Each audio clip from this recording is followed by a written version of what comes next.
Bonjour Noël Bonjour. et merci de m'accueillir ici à Bulle de Salon 17. Merci à toi d'être venu surtout. C'était pas très loin. Et de faire partie des meubles pratiquement maintenant. Bah pratiquement en fait. Je hante les lieux. C'est ça.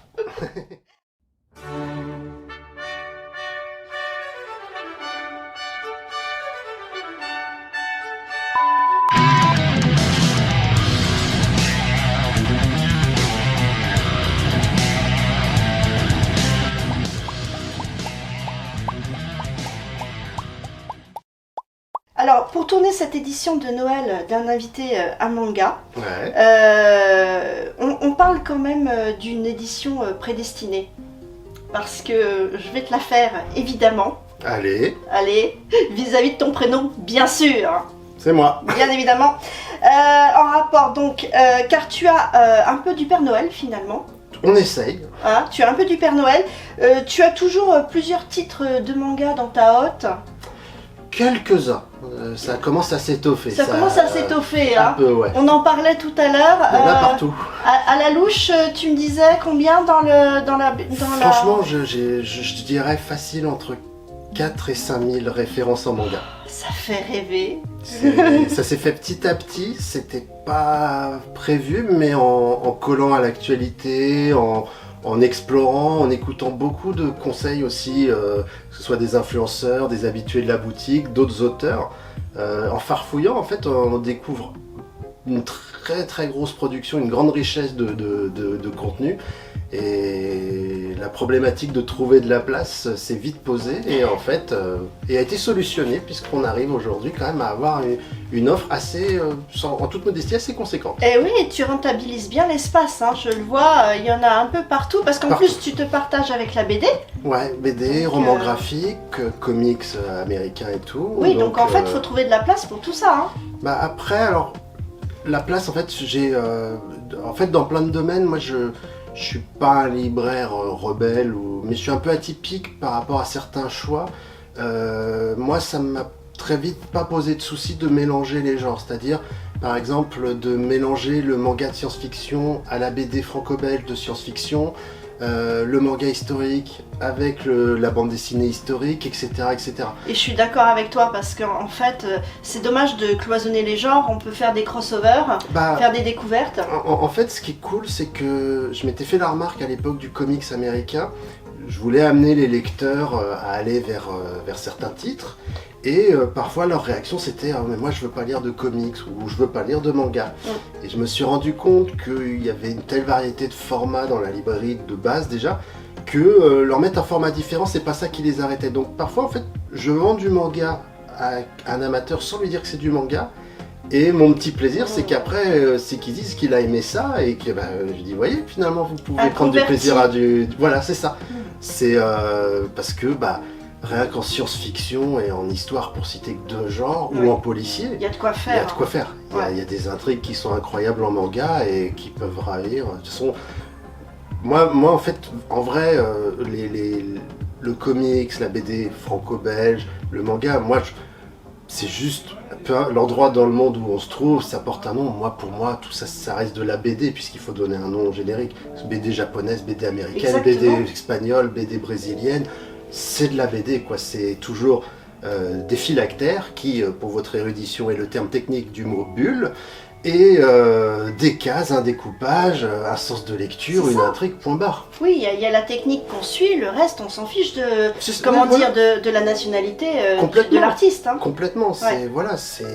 il y a des œuvres universelles dans chaque genre, et donc pour moi le cloisonnement de genre, d'un point de vue professionnel, c'est comme ça que j'ai trouvé de la place. À un moment j'ai dit allez hop, moi j'en mets partout, peu importe, là où il y a de la place je mets un bouquin. Et puis après, même d'un point de vue culturel, moi voilà, il y a des débats que je vois de plus en plus d'un point de vue libraire, avec les éditeurs, même certains auteurs, des libraires et tout, sur le manga, comics, tout ça c'est la même chose. Donc, comme on disait tout à l'heure, tu as dans ta hotte toujours plusieurs types de mangas selon le profil de tes clients. Et ça, c'est quand même un service sur mesure qu'on ne peut pas trouver, enfin du moins qu'on ne peut trouver qu'en librairie indépendante. Alors ça, pour l'avoir vécu, c'est sûr et certain, je suis navrée. Et c'est pour cela, dans la mesure du possible, que je privilégie les librairies avec des libraires qui sont passionnés et professionnels. Bah, en fait, ça se fait naturellement pour moi dans le sens où déjà de l'historique de la librairie qui est assez jeune, elle a ouvert il y a 6 ans maintenant, donc autant dire que c'est pas très long pour l'existence d'un lieu où il y a une telle densité de production, Oui, mais en 6 ans, ça a beaucoup changé. Ça a beaucoup changé. En fait, ce que je dirais, j'ai pris le problème à l'envers. Au début, c'est à moi de proposer quelque chose aux gens, donc c'est un peu à moi d'être Dieu le Père, de choisir ce qui doit être exposé, présent pas. Et très vite, je me suis rendu compte que j'avais des lacunes et puis que même j'avais envie de tester la formule à l'envers, c'est-à-dire je discute avec les gens et quels que soient les domaines, mais ça s'est fait beaucoup en manga pour le coup. Souvent, quand j'avais pas un bouquin dont on me parlait, je me disais je vais le commander, je vais voir ce que c'est et c'est très chouette parce que déjà les gens quand ils repassent ils sont flattés de se dire que ils ont apporté leur petite pierre à l'édifice. Par exemple il y a le manga Bakon Reto, c'est un jeune client qui les cherchait, j'ai commandé toute la série et en fait avec mes collègues on a adoré, donc maintenant on l'a proposé à d'autres gens. C'est une série qui, je dis pas qu'elle est en train de sortir de l'ombre grâce à nous, mais elle est surtout en train de sortir de l'ombre grâce à ce jeune garçon qui m'en a parlé. Plein de titres comme ça qui me viennent à l'esprit. Même des séries plus connues comme Les Radiantes, comme Killer Inside, des choses. En fait, c'est une sorte de bouche à oreille. C'est ça. Et du coup, ça s'est développé sur ces 6 années. En fait, petit à petit, les gens trouvent ici ce qu'ils ont envie d'y trouver parce qu'on essaye d'être réactif et de leur proposer le plus vite possible. Vous adaptez, puis vous vous êtes investi véritablement. Ouais, parce que moi, je pense de toute façon c'est indispensable pour aimer ce métier et le faire dans la durée. Sinon, le jour où on se dit j'ai plus rien à lire ou à découvrir ou à faire découvrir, parce que c'est l'aspect professionnel. Là, ça me paraît impossible dans le contexte actuel, toute l'offre monumentale qu'on a. Moi, dans mes rêves les plus fous, il faudrait évidemment des moyens financiers pour avoir et l'espace physique et le stock. Mais dans mes rêves les plus fous, moi je rêverais de proposer un endroit aux gens où il y a tout ce qui se fait. Et rien qu'en manga, je sais déjà que c'est quasi impossible. Oui, c'est énorme. C'est énorme. Impossible. Même là, si la boutique, je décidais d'y faire que du manga, j'aurais pas assez de meubles. Et c'est génial. Moi, ça me fait rêver de se dire qu'il y a... Non, mais c'est une chance. On est dans une période vraiment bénie. Il y a une espèce d'absolu qui peut pas être atteint, quoi. Même un supermarché, en remplissant tout, il peut pas tout faire. Et tant mieux, c'est génial. Tu disais au moins 10 000 références 10 000 références en tout, à peu près. Et je pense, bien 4 000, voire la moitié en physique dans la librairie. de manga. Eh ben. Tu as eu plusieurs vies avant d'être libraire. Alors présente-toi en quelques mots. En gros, moi je viens plutôt de la campagne à la base, donc déjà en fait ma culture BD elle est familiale et j'étais dans un... Vraiment, quand je dis campagne, c'était campagne. Il n'y avait pas internet à l'époque, ça fait un peu vieux pour tout, mais c'est-à-dire que j'ai appréhendé beaucoup de choses par la télé, par aussi mes parents qui ont toujours été très curieux et qui ont fait comme tout. Et je suis de la génération, notamment Club Dorothée, Croque Vacances, Récréa 2, France 3, Amuse-toi, Youpi l'école est finie, M6 Kid. Ça me parle. Et il y a un truc qui est marrant en fait, c'est que je gobe l'information. C'est comme si j'apprends pas par cœur, mais c'est ce qui se passe. Et donc je me suis pris tout ça comme j'étais un gamin assez solitaire, pas sportif ni quoi ni qu'est-ce. T'as tout absorbé. La BD, la lecture, ça. Et j'en ai ingurgité beaucoup. Donc en fait, je me destinais pas du tout à être libraire de base. Au début, je pense que l'effet Indiana Jones, je voulais être archéologue. Les dinosaures, comme beaucoup de gamins, paléontologues. ostréiculteur à un moment, mais bon, ça j'ai toujours pas compris pourquoi j'allais dans ces noms. Garde forestier, mais l'allergie au pollen et puis le côté un peu angoissant d'être tout seul en forêt m'a fait tourner. Ça peut être impressionnant là. Maquilleur en effets spéciaux, mais pareil, j'ai vu, voilà. Et puis finalement, la librairie c'est un peu venu parce que j'ai toujours lu beaucoup. Que j'aime ça, que j'aime partager, donner et recevoir du contenu. On n'échappe pas à son destin. Non, c'est ça. Et donc j'ai fait une formation en 2 ans à DUT pour être libraire. Puis très vite, j'ai été dans le bain. J'ai eu la chance assez vite d'être dans le milieu de la BD. Parce que, oui, donc tu as commencé par la BD. Ouais, voilà. Et j'ai fait juste une année en généraliste dans une grande boîte en pochothèque, qui était très formateur malgré tout. Et on va dire que de 99 à maintenant, j'ai toujours été dans une librairie bande dessinée où que je sois allé. J'ai été sur les enseignes albums, sur plusieurs des grosses structures, même s'il y en a qui ont disparu. Ensuite, je suis passé chez Bulle de Salon en 2010, d'abord dans le 15e, et puis jusqu'à 2016 ici où j'ai ouvert. Enfin, j'ai vraiment toujours été dans ce milieu-là. Dans le milieu. Ouais. Ah, bah, c'est top. Quels sont les bons côtés du travail de libraire et peut-être pas les mauvais, mais les freins que tu as pu rencontrer? Et là, on peut peut-être rebondir sur ce dont tu parlais tout à l'heure. Sur les freins, en fait, pour le métier de libraire, j'ai toujours la philosophie de commencer par les mauvais côtés d'abord. Bon, okay. Voilà, comme ça, on finit toujours sur une bonne note. Voilà, exactement. Voilà. Notez ça pour vous, les jeunes. Les freins du métier, moi j'ai eu un accident juste à la sortie de mon DUT en fait, donc en 99 pardon. Je me suis fait une hernie discale et en fait libraire c'est un métier physique. On doit rester debout, le papier ça pèse lourd, les bouquins et tout, enfin donc ça a failli remettre tout en question. Bon, j'ai fait de la rééducation, j'ai fait tout ça. Souvent on me prend pas au sérieux. Par exemple, j'ai plusieurs apprentis que je forme et quand je fais le recrutement, la première chose que je fais toujours, c'est que je leur mets un carton de bouquins dans les bras. C'est 20 kilos en moyenne un carton au plus léger, et je leur explique qu'il va falloir faire un peu de sport, un peu se renforcer. Voilà, il va falloir apprendre à rester debout longtemps, à cavaler et à porter des choses lourdes. Donc ça peut être un réel frein, ça. Quelqu'un qui, malheureusement, moi j'ai pu en guérir, mais quelqu'un qui a par exemple des problèmes de dos chroniques, malheureusement ça va être difficile. Alors pour ceux qui voudraient être apprentis libraires, notez cela. Faites des abdos tous les matins, mangez des protéines, mais pas des trucs en poudre dégueulasses, de la vraie dans les œufs, le thon, la viande, tout ça. Et suivez le programme que je vous mettrai en ligne bientôt sur mon compte. Voilà. Lien en description. Ensuite, dans les freins, il y a... moi, comme je venais de la campagne, les formations n'étaient pas toutes accessibles. Puis, il n'y avait pas Internet, encore une fois, à l'époque. Donc, des fois, quand on allait voir des orienteuses scolaires, elles ne savaient même pas libraire. C'était forcément un vrai métier. C'était vrai. Des fois, vous voyez le côté, un mec dans un kiosque qui propose TéléZ, Téléstar et Figaro. C'est pas libraire, ça. Donc il peut y avoir ça. C'est marchand de journaux. C'est qui est encore une autre profession. Et dire que c'est ça qui dirige les enfants. Il y aurait à redire, ouais. Mais il y a ces freins-là, et puis après, moi je suis venu sur Paris parce que déjà je pense que librairie spécialisée BD c'était quelque chose qui était propre à Paris à l'époque. Oui. Il n'y en avait pas encore beaucoup.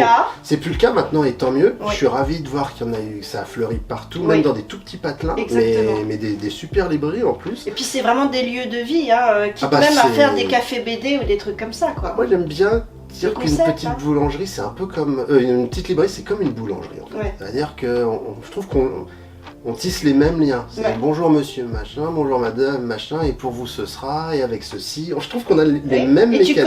Et quand tu connais bien tes clients, tu connais leur goût. Donc à part bien sûr le titre que le client vient chercher pour sa sortie, tu peux le guider, tu peux l'aiguiller, c'est ça qui est génial. Bien sûr, ça c'est D'ailleurs, moi dans ma formation de libraire, j'ai une formation théorique, on va dire universitaire. Donc en fait, j'ai eu un parcours universitaire théorique pour la librairie, un DUT classique. Il peut y avoir d'autres formations comme celle que suivent mes apprentis, l'école de la librairie et tout. J'ai appris sur le terrain lors de stages de formation, puis lors de mes premiers mois d'embauche. Mais ce qui a été un tournant, c'est quand en 2016, j'ai su que j'allais avoir l'occasion d'être gérant de cette librairie, donc partir de zéro. Et ça surprend parfois, en fait, j'ai passé peut-être plus de temps dans d'autres corps de métier pour saisir l'essence du job, comment le faire fructifier, chez d'autres libraires. C'est-à-dire que j'ai passé du temps justement avec des restaurateurs pour voir le rapport aux gens, des boulangeries aussi, pour voir le contact de proximité, des métiers complètement qui n'ont rien à voir. J'aime même dire parfois un peu sur une plaisanterie, tout le monde, voilà. Je pense que même sur la conception du relationnel, de la rigueur et tout, j'ai appris beaucoup de choses en lisant la biographie d'un catcheur américain qui s'appelle Chris Jericho, notamment sur les rapports à la concurrence. En fait, lui, il a une phrase qui m'a marqué à un moment, il a dit les égos, les susceptibilités, tout ce qui nuit au business, c'est pas intéressant. Lui, dans son métier, quand il travaille avec un catcheur qu'il aime pas, mais si les deux sur le ring, ça réunit des millions de personnes et que c'est bon pour le business, hein, c'est un commerce, et il travaille avec le gars. Et ça m'a beaucoup aidé parce que c'est une forme de maturité que moi j'essaie. Et donc là, tu fais baisser les freins, tu les abats.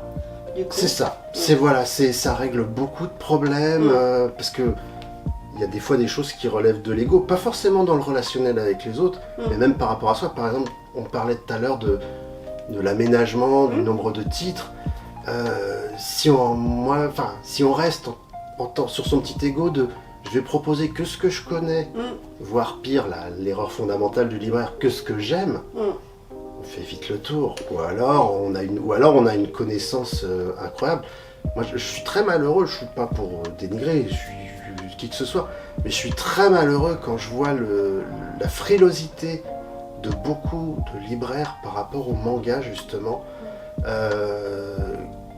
qui n'en veulent pas ou qui veulent pas le mettre en avant juste parce que, allez, au mieux ils connaissent pas et au pire ils ont des a priori moyenâgeux. Pour moi, c'est les gars sérieux, quoi. On est en 2022, ouvrez vos chakras, quoi.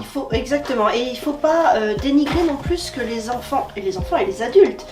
Les adultes, parce que en fait, il faut bien vous rendre compte que le manga, c'est exactement comme la BD, c'est-à-dire que vous avez un panel d'histoires possibles, de genres, et donc ça touche aussi les adultes. Ça peut être du thriller, ça peut être de l'historique, ça peut être de la romance, ça peut être plein de choses à la fois.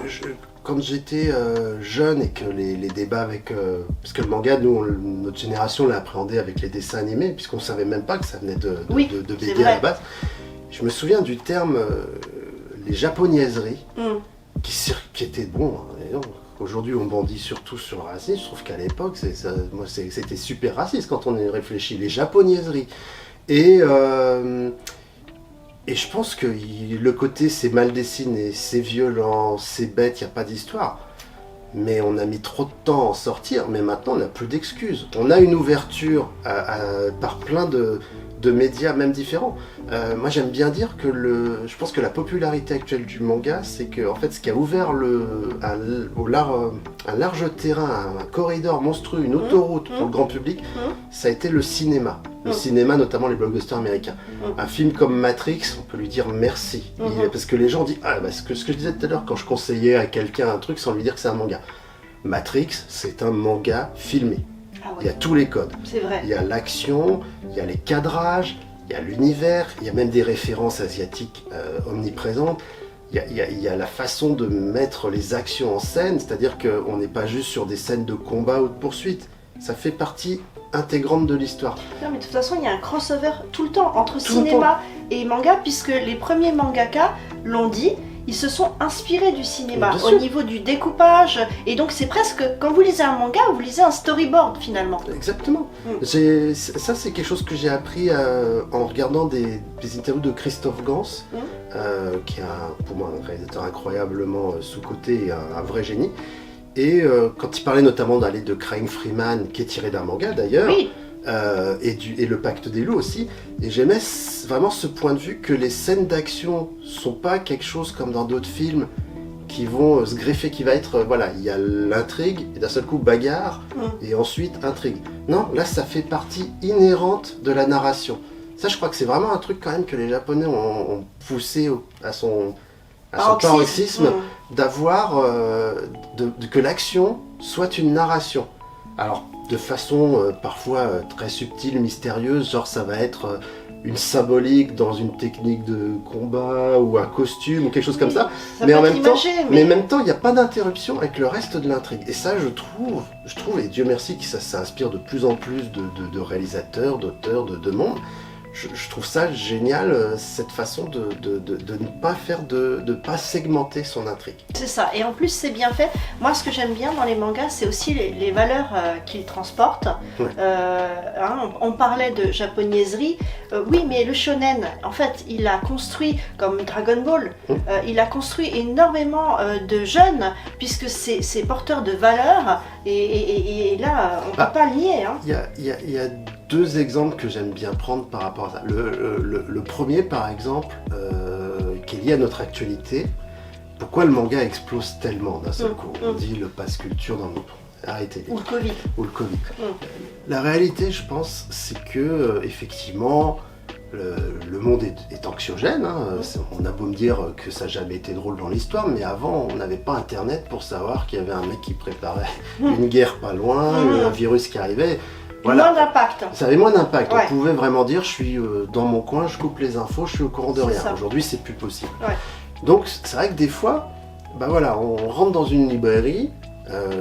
Attention, je dénigre pas les autres, qui que ce soit. Mais voilà, d'un côté, il y a des BD qui vont traiter d'actualité, de problèmes sociaux, avec beaucoup de talent et de finesse et tout.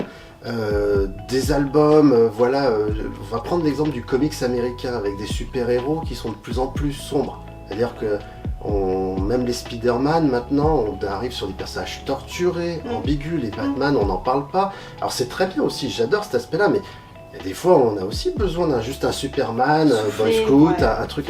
Et de l'autre côté, on a le manga, où je vais caricaturer à l'extrême, on a des mecs, je vais prendre celui du Zodiac par exemple, mecs qui se font péter tous les os du corps, trahir et tout, la totale. Et à la fin, le message c'est, je me relèverai toujours pour l'amour, la justice, et je pardonnerai à mon adversaire. Ouais.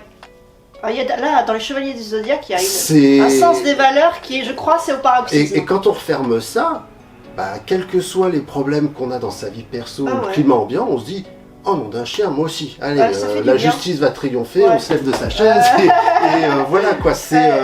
Et je pense que c'est pour ça que le manga a le vent en poupe, y compris auprès des adultes, beaucoup.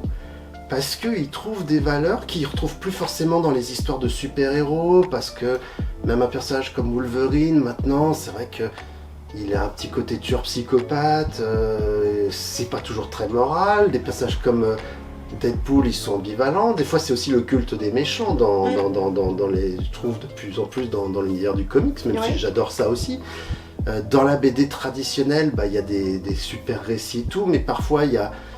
c'est vrai qu'il y a quand même beaucoup le côté post-apocalyptique ces dernières années qui est mis en avant. Noir, Et c'est vrai que même s'il y a des récits que je trouve incroyables, quand il y a eu le Covid justement, je me disais, alors elle parle de quoi votre BD là? C'est une pandémie mondiale. C'était une prémonition. Franchement, et de l'autre côté, un gars qui va...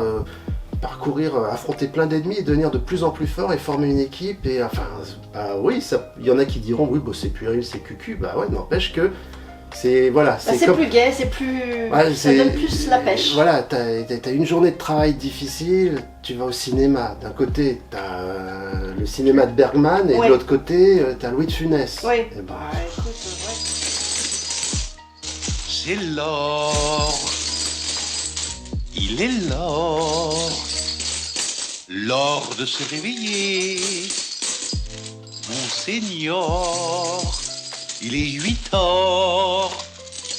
Oui, oui, oui.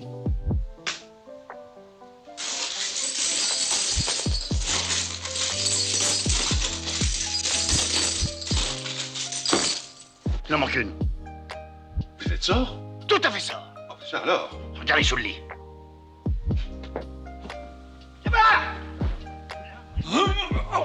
Elle est là.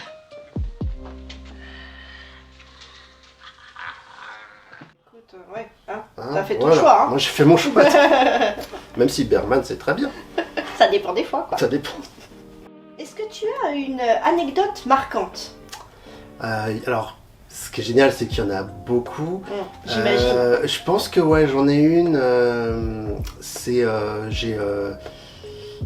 Alors dans la BD traditionnelle, même s'il y a une grande influence manga, il y a un titre que j'aime beaucoup.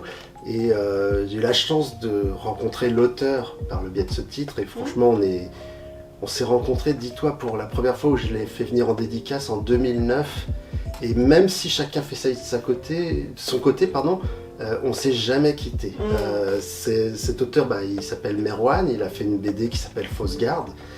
Et c'est un titre que j'ai naturellement toujours poussé, parce que je trouve justement qu'il y a les valeurs du manga. C'est un gars qui, je pense qu'il ne me contredirait pas, qui a été vraiment influencé par Akira notamment, par Matsumoto, Ping Pong, tout ça. Enfin, et un jour où je conseillais ce titre pour je ne sais plus combienième fois, je tombe sur une dame qui m'explique qu'elle a un ado un peu difficile à la maison. Il avait 12-13 ans.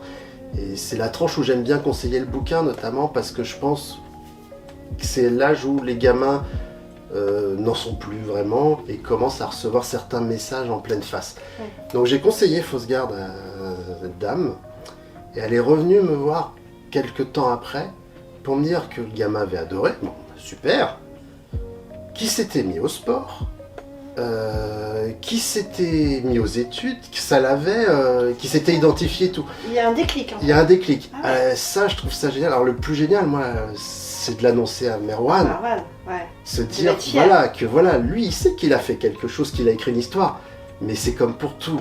Quand t'as pas le retour direct, lui, c'est un auteur. Malheureusement, les auteurs, c'est pour ça que j'aime les faire venir en dédicace. Parce que les auteurs, sans caricaturer, des fois ils sont très seuls en fait. Ils sont entre leur éditeur et leur planche à dessin. Et à part internet qui est parfois faussé dans les retours, ils savent pas ce que les gens ressentent vraiment à leur bouquin. Et je pense que le moment magique d'une dédicace, c'est quand un auteur a passé des années sur un projet et qu'il y a quelqu'un qui a les larmes aux yeux en face de lui, qui lui dit que ça l'a touché, et que qu'il a pu aller chercher un paquet de mouchoirs parce que lui aussi va les avoir, mais que c'est que du bonheur, tu vois. Ça, c'est mais vraiment... ça, c'est ce que, pour avoir vécu des dédicaces, moi, je trouve que c'est un moment unique, un moment de magie. Le dessin prend vie devant toi, et puis l'auteur, il est là en connexion avec toi, c'est formidable. L'auteur, il est en connexion, il se rend compte, le plus beau c'est quand il se rend compte qu'il est encerclé de monde, qui est là pour lui. Moi je sais que d'anecdotes, et c'est une amie commune. Moi, pour Fédois, c'était magique quand Pilgrim est arrivé dans la boutique. T'as été sa première, c'est vrai, la première acheteuse de Pilgrim en librairie. Je suis très fière. Et donc, c'est magique, parce que d'un seul coup, elle se rend compte de tout le potentiel qu'a... Et puis le passage de flambeau, finalement, c'est-à-dire son bébé... Et ça y est, c'est le public qui en prend possession et c'est... Il vit sa vie, il fait son petit bonhomme de chemin. Et moi je suis ravi, c'est un exemple comme parmi tant d'autres, comme Chiquito aussi, enfin comme toute cette sphère d'auteurs manga francophones qu'on a la chance de pouvoir... On en a de la chance. On en a la chance de pouvoir les rencontrer parce que malheureusement, les Japonais ils sont à l'autre bout du monde, c'est très complexe de les faire venir, voilà. Donc au moins on a ce contact-là direct avec ces auteurs-là. Et moi, puis on cultive le talent français aussi, parce que les Français, on dit pas que les Japonais, on les dénigre pas, ils sont à la base de toute chose. Bien sûr. Mais il y a... il y a une petite touch, une French touch. Exactement, et puis surtout un talent français qui s'est cultivé et qui est vraiment réel et qu'il faut vraiment aller chercher sans a priori, parce qu'il y a des pépites. Et ce qui est fou en fait, c'est que il y a toujours un vilain petit canard dans les mentalités françaises. C'est qu'aujourd'hui les auteurs de manga français se retrouvent dans la position du manga en général il y a quelques années, et avant c'était le comics américain. Enfin il y a toujours un truc qui est considéré comme de la sous-culture, quelque chose comme ça.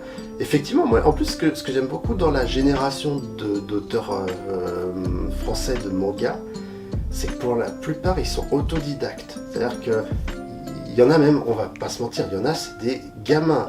J'en connais un qui n'a pas encore publié son premier bouquin, Lisez Flame, mais je crois qu'il est au lycée, le gars, ou alors il est étudiant.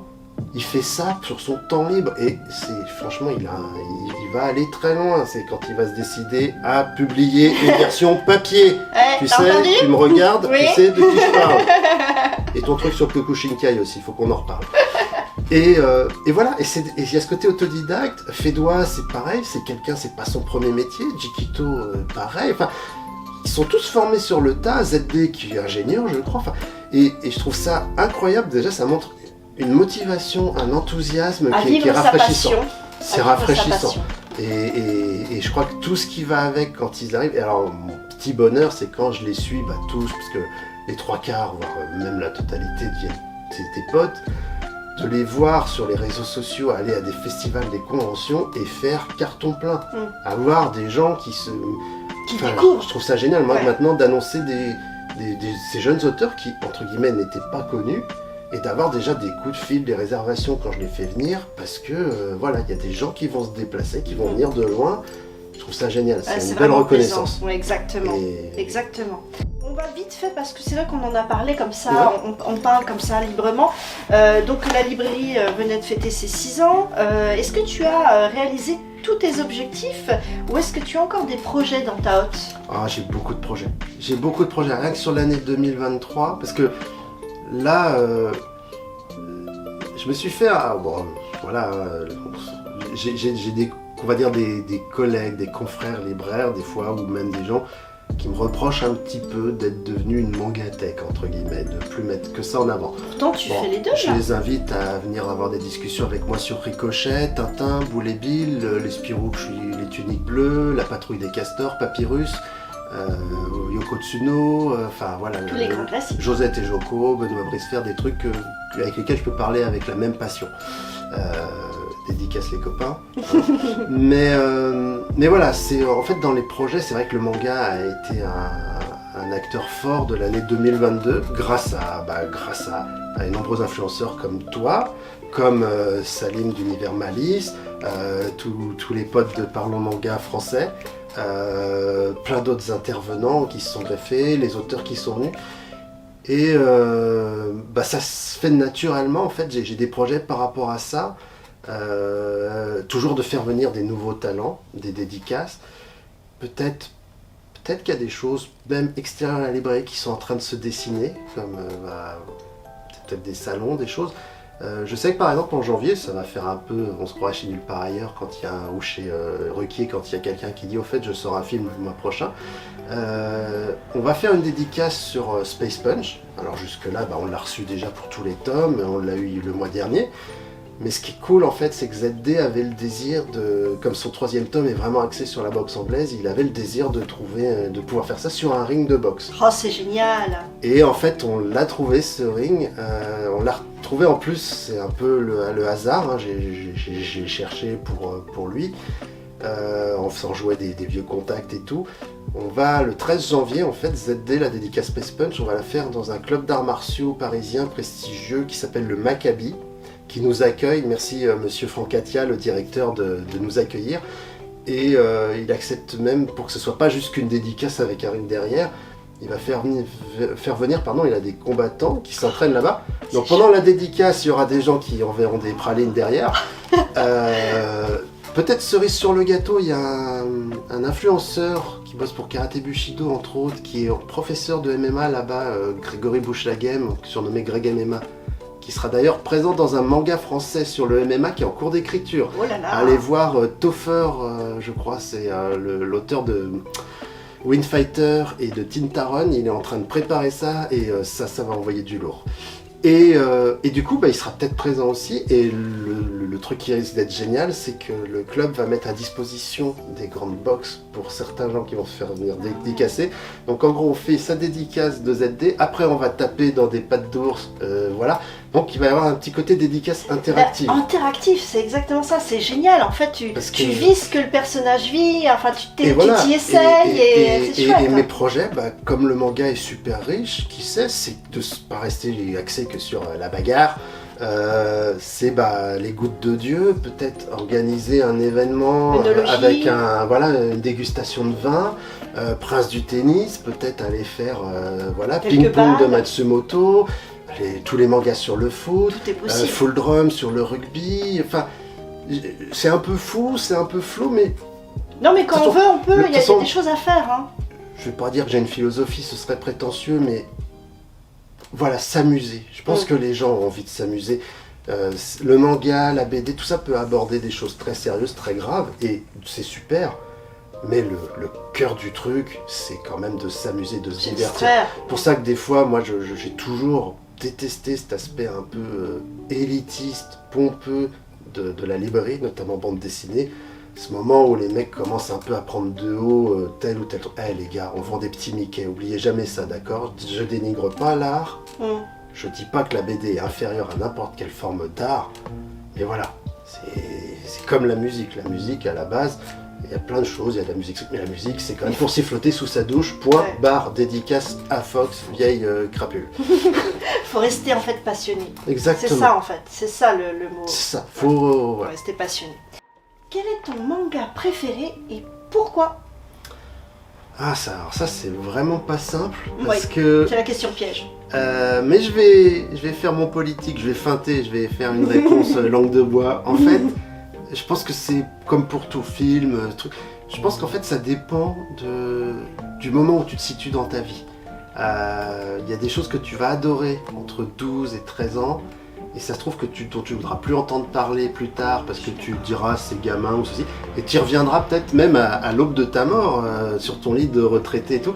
Et je pense que ça varie beaucoup. Il y a une question d'humeur, de ce que tu il vis y dans a ta une vie. Ouais. question de feeling, de climat émotionnel. C'est ça, le climat émotionnel, c'est très bien dit. Donc en fait ça varie. Je parlerai peut-être plus de mangas qui m'ont marqué, qui D'accord. sont un peu dans les œuvres fondatrices.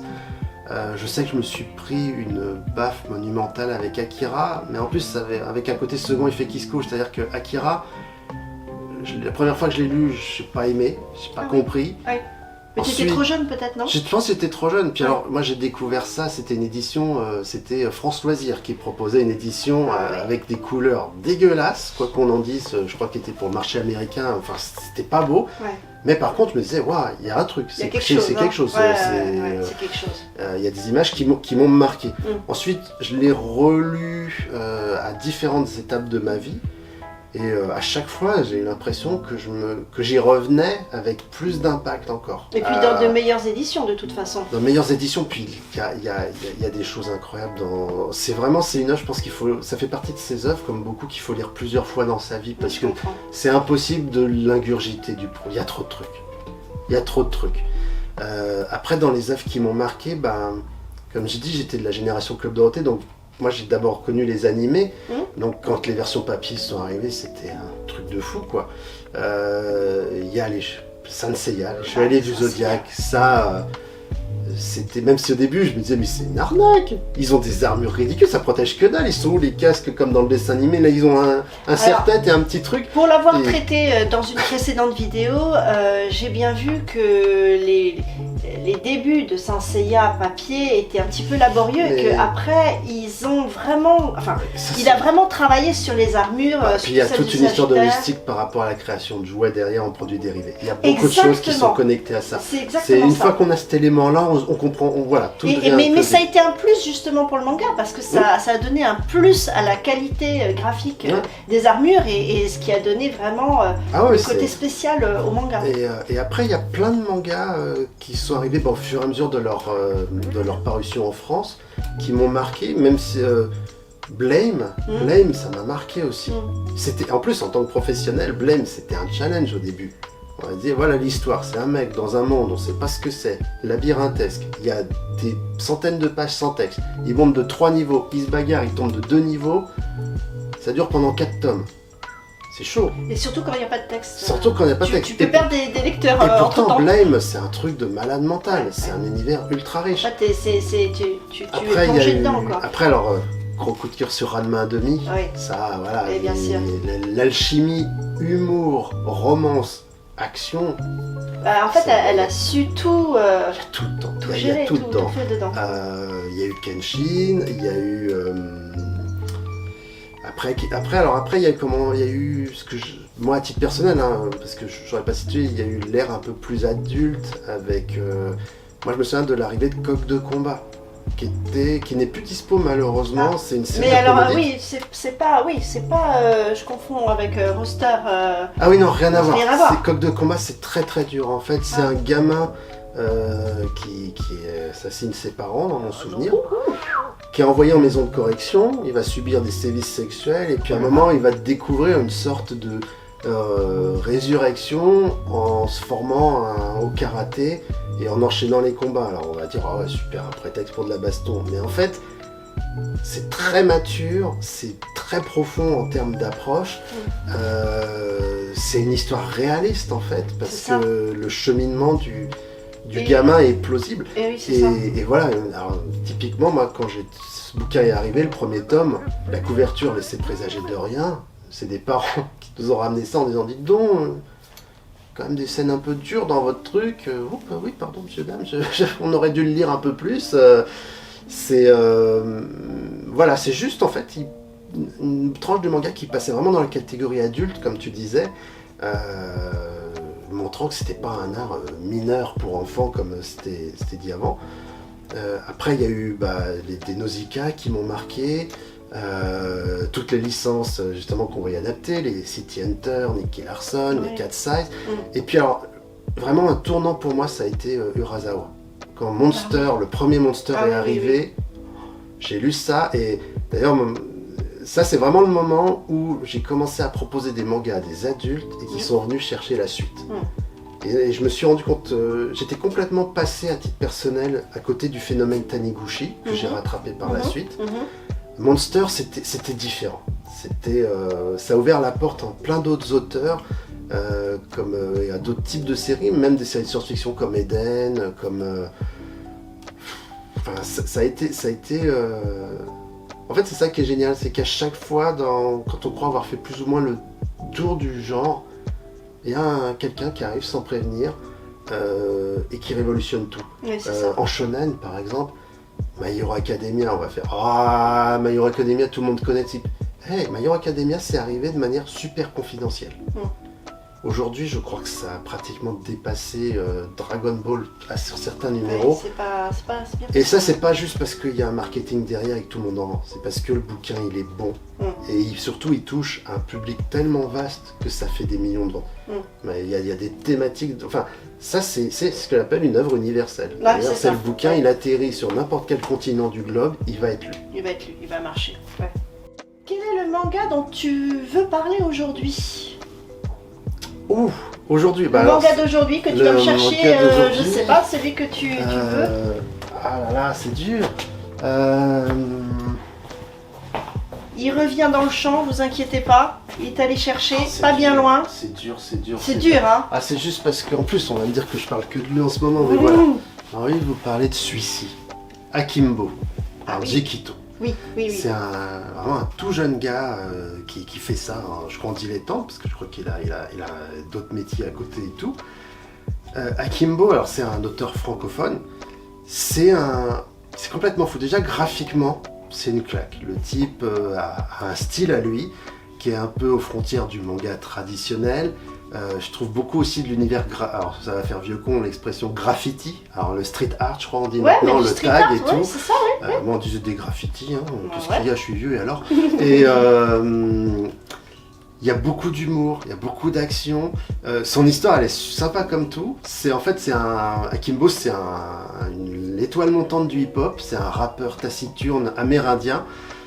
Qui va avoir, pour jouer le jeu médiatique, il va devoir passer une journée avec sa plus grande fan qui a remporté un concours pour toucher son dieu et tout. Et donc, il va s'avérer en fait que la gamine, elle correspond à un avis de recherche, qu'elle est poursuivie et que va y avoir beaucoup d'actions, de bastons, de rebondissements. On va découvrir un peu plus que Akimbo, c'est pas juste la caricature du mec taiseux, taciturne, rappeur au grand cœur, c'est plus complexe. Enfin, C'est bourré d'humour, c'est bourré d'action. En fait, il a inventé un univers de western à la One Piece. Ah ouais. Et je trouve vraiment, pourtant je suis vraiment pas calé en One Piece. Est-ce que ça se rapproche aussi de Jojo Bizarre Aventure? Alors trop. j'ai pas trop. Alors je peux répondre à moi parce que j'ai pas trop la culture sur Jojo. D'accord. Ça fait partie C'est justement des plus choses dans que je dois le rattraper. style Ball Run en fait, je pense. Plus. Peut-être, je sais pas. Mais Mais voilà, le gars a inventé un univers. Dans ses œuvres, il y a cette espèce de cactus mariachi. Moi voilà, J'adore. c'est con à dire. Il y a ça sur une couverture. Moi c'est voilà, je me dis, il y a un personnage déjà, j'ai envie de savoir qui c'est, ce qu'il Ouais. fout là. Ouais. Et bref, c'est vraiment une petite pépite. D'accord. Et je pense que il faut que ce bouquin circule parce que ça montre quelque chose d'original. Alors, peut-être que tout le monde adhérera pas, ce qui est vrai pour n'importe quel normal. bouquin, mais jetez-y un œil. En fait, il est quand même accessible au plus grand nombre. Ouais, peut-être pas aux plus jeunes, tout gamin, parce qu'il y a des fois des mots un peu crus ou des situations 12-13 ans. où ça leur parle. Mais 12-13 ans, ouais, sans 12-13 problème. ans. Je pense 12-13 ans. Et puis, c'est pas, voilà, moi j'ai eu la chance, par le biais de plein de personnes, de le recevoir en dédicace, de le rencontrer, d'échanger avec lui. Et en plus, ce garçon est une crème. J'ai presque envie de dire, c'est des auteurs en plus, ils sont tellement humainement attachants qu'on a. On lit leurs bouquins, je trouve, ça conditionnerait presque à aimer l'œuvre, parce qu'on se dit, voilà, vas-y, ton bouquin, c'est toi dedans. C'est toi c'est dedans. Voilà, je trouve ta générosité, je trouve ta gentillesse, je trouve ta bonhomie, et voilà, c'est donc voilà, c'est le coup de cœur du jour. Ok. Qui changera demain, peut-être. C'est parce que noté. voilà. C'est noté. Quel personnage manga serais-tu? Alors, je pense que je serais Ryoga dans Ranma 1,5 parce que j'ai un sens de l'orientation pourri et qui m'est arrivé une fois dans un stage de Jiu-Jitsu dans un gymnase de province de me perdre dans le complexe sportif. Dans le complexe sportif. Ma copine, pareil, une réunion de travail dans un gymnase à Issy-les-Moulineaux, un truc sur 3 étages, ok, un palais des sports. Je me suis perdu, je suis arrivé dans des endroits où il y avait des grilles, des cages d'escalier et tout. Donc je pense, voilà, et en plus c'est un personnage qui me fait rire parce que c'est un mec super fort, mais qui passe pour une lopette parce qu'il loupe tous ses duels, parce qu'il n'arrive pas à s'y retrouver. Voilà, C'est quand même dommage, ouais. Donc je pense, ouais, il y a un petit côté comme ça. Un petit côté. Côté cochon noir aussi. Hey, t'as pas une coquille de Calimero sur la tête là, c'est un non, bonnet non, de c'est un Père bonnet de Noël, Noël. attention, hein. Dévions pas. Dévions pas. Tu connais ma catégorie de vidéos culinaires de ma chaîne Ouais. YouTube, Très bonne idée. issue des mangas, donc Rayambule. Quel est le plat qui t'a fait le plus saliver dans un manga ou dans un animé? Alors, curieusement, je dirais je pense que c'est tout ce qui est sushi en fait. Alors c'est Ah ouais. cucu, la praline, on va Ah, dire, mais c'est moi- cliché, mais bon Dieu, Mais quelle je- merveilleuse invention. Mais le quelle sushi. merveilleuse invention, je pourrais en manger mais tous les jours, C'est- à n'importe voilà. quelle saison, même C'est- par un froid polaire. Je veux dire, rien que les sashimi au poulpe, enfin, merci d'avoir inventé la cuisine japonaise, les Japonais, quoi. Oui, parce qu'en plus, c'est quelque chose qu'on ne mange pas tous les jours au Japon. Ah, puis c'est Et- pas facile à reproduire, hein. Non. Merci de ton accueil, Mais merci Noël. à toi encore une fois. Je t'en prie. Et je vous mets tous les liens en description. Et n'hésitez pas à passer ici et dans les autres librairies du réseau. Oh, tout, mais même une librairie, il faut toujours rentrer dans une librairie. Exactement, Toujours pour un truc à y faire. les conseils, les dédicaces, Mmh. qui sont un moment privilégié avec les auteurs, on l'a dit. Tu n'aurais pas une info cadeau à nous partager à ce sujet? À part Space Punch? Ben en fait si, je suis en train de voir pour faire venir plusieurs auteurs ou faire revenir des auteurs, notamment je suis content de savoir qu'on va avoir l'autrice de Chronoctis Ah, Express. j'adore, Je l'ai mal j'adore. prononcé mais j'adore, j'ai hâte vraiment, ce sera en mars. Là il y a les éditions Nanashi dont on avait reçu Lina pour Lucifer déjà. On va recevoir un autre auteur prochainement. Là c'est dans les tuyaux, j'ai pas de date à vous donner ni quoi ni qu'est-ce, mais c'est dans les tuyaux. Et puis pour tous les auteurs qu'on a déjà reçus, leur tome, parce que ça c'est un truc que moi un auteur s'il fait 25 tomes et que je le fais revenir 25 fois. Il n'y a pas de allez on le fait venir pour le tome 1 ou le tome 4 et puis après on ne rappelle pas. Moi j'aime bien garder le contact, Tu gardes garder le le lien, lien. tu fais dans la C'est continuité, vraiment un dans petit le plaisir. temps. Après, il faut que ce soit possible. Il y a Oui. des contraintes Bien géographiques, sûr. tout le monde n'est pas disponible, mais Je pense c'est un à, truc, à l'auteur de Skillfast, oui, c'est vraiment. Chen, qui est dans le sud de la France. Bah, on a eu beaucoup de chance de l'avoir. C'était génial, j'étais là. C'était vraiment un garçon. Alors lui, c'est un pareil. génie. Parce que le type, en fait, littéralement, je vous glisse l'anecdote, il dessine tout le temps. Au début, je croyais que c'était une blague qu'il faisait. Non, je suis son compte Faut voir Insta. ses carnets de Le dessin, gars, ils il est sont à tomber. dans le métro, il va dessiner. Il est au resto, il va dessiner. Il dort, il dessine. Et en plus, il dessine comme un dieu, quoi. Il Ouais, fait, carrément. limite, j'ai envie de dire, à l'urbanisme, vous cherchez plus d'architecte pour refaire les rues. Vous avez un gars, là, il vous fait tout. Il n'y a Ouais. même plus besoin pour Google Maps, ça va être ses dessins C'est bientôt. top, Tellement, c'est top. vraiment une crème. Très, très Ouais, chouette rencontre. adorable, adorable. Tellement modeste et tellement talentueux. Et comme beaucoup de nos mangaka français, donc c'est vrai, lisez français. Je vous le dis, je vous le redis. Il n'y a pas que les japonais, ils sont très bien les japonais, mais lisez Et français. voilà. Il y a En plein plus, de ce qui est pépites. cool, c'est que, toujours, c'est dire qu'on a la chance, en plus, eux, de pouvoir les croiser, Exactement. les rencontrer. C'est notre chance. Sans qu'il faille camper 6 heures devant l'attente d'un salon, parce que voilà. Exactement. Et alors, le mot de la fin, est-ce que tu as un petit quelque chose de spécial ici, qui est un petit peu ton totem ou quelque chose qui te tient à cœur? Alors, il y a plein de choses. La librairie en elle-même, parce que Elle est vivante. c'est un peu, moi, j'avoue, hein, ça. Moquez-vous, de toute façon, qu'est-ce qu'il y a, vous allez moquer. Moi, cette librairie, c'est une personne pour moi. Le Mais c'est ton matin, bébé. le hein. matin, je rentre, je la salue. Le soir, je la salue. C'est un petit rituel, mais je crois un peu, peut-être pas au karma ou au destin, mais je crois, voilà, il y a un Elle truc. a une âme, en fait. Elle a une Elle a âme, en quelque chose, fait. Elle a ouais. une On âme le sent, hein. qui se nourrit de tout le monde, de C'est ça. toutes les personnes qui la font vivre, qui y sont passées, même certains qui ont fait qu'y passer. Et même des gens qui n'ont pas la possibilité physique d'y venir, mais qui gardent contact avec elle par les réseaux sociaux. Il y a beaucoup de choses qui sont... Voilà, c'est vraiment, il y a du cœur, il y a de l'amour, littéralement, dans tout ça.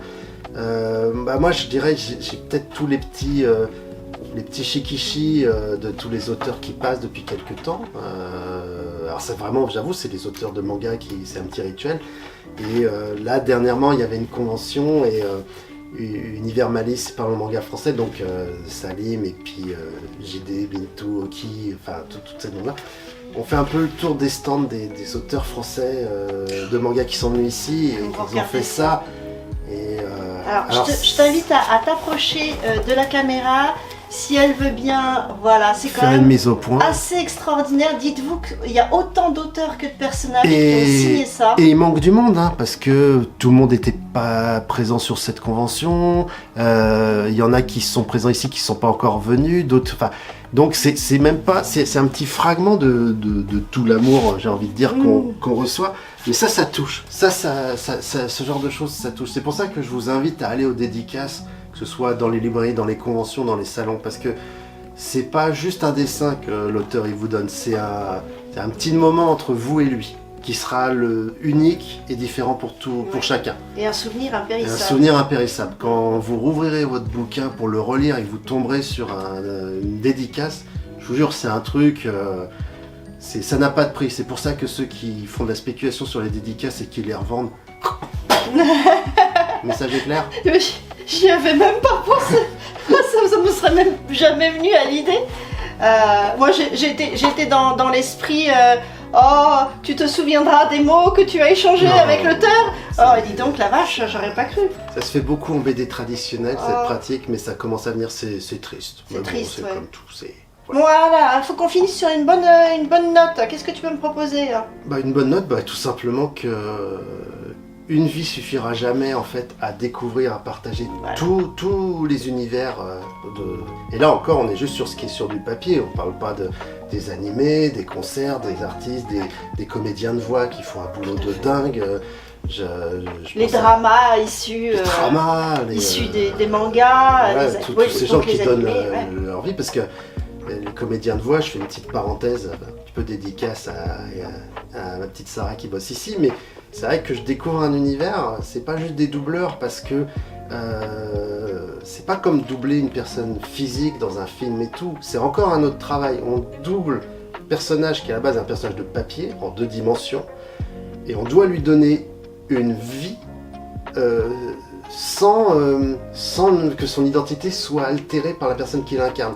Ça a l'air de rien du tout. Alors c'est pareil, c'est un métier qui a été déconsidéré pendant longtemps parce qu'on pensait que doubler un personnage de manga, ça revenait juste à faire ah non, c'est pas ça. C'est beaucoup d'émotions. T'as une timeline à suivre.